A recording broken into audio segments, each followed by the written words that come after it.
أعوذ بالله من الشيطان الرجيم. سأل سائل بعذاب واقع للكافرين ليس له دافع من الله ذي المعارج تعرج الملائكة والروح إليه في يوم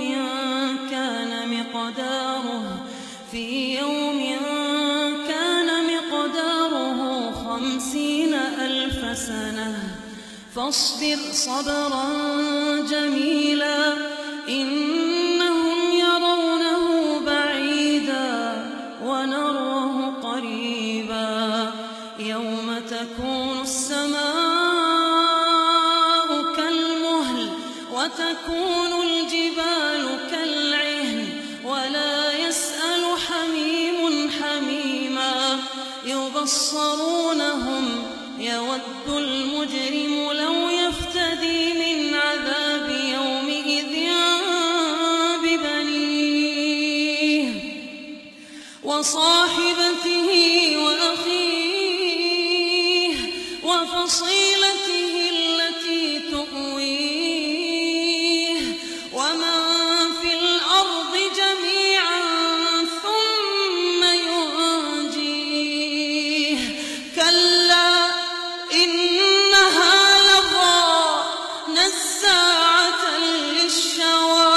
تدعو من أدبر وتولى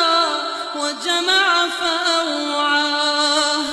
إن الإنسان خلق هلوعا إذا مسه الشر جزوعا وإذا مسه الخير منوعا إلا المصلين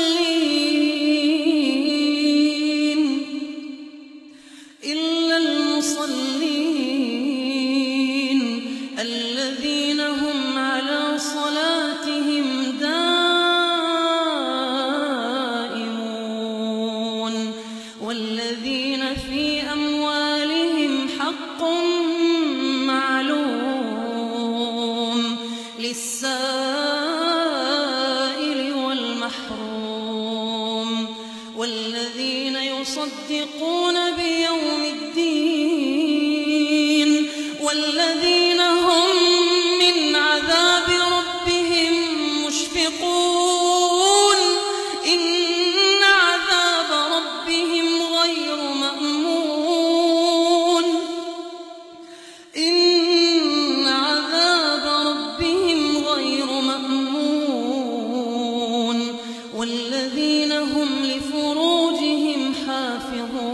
حافظون إلا على أزواجهم أو ما ملكت أيمانهم فإنهم غير ملومين فمن ابتغى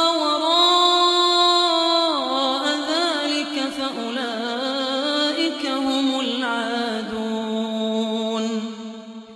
والذين هم لأماناتهم وعهدهم راعون والذين هم بشهاداتهم قائمون والذين هم على صلاتهم يحافظون أولئك في جنات مكرمون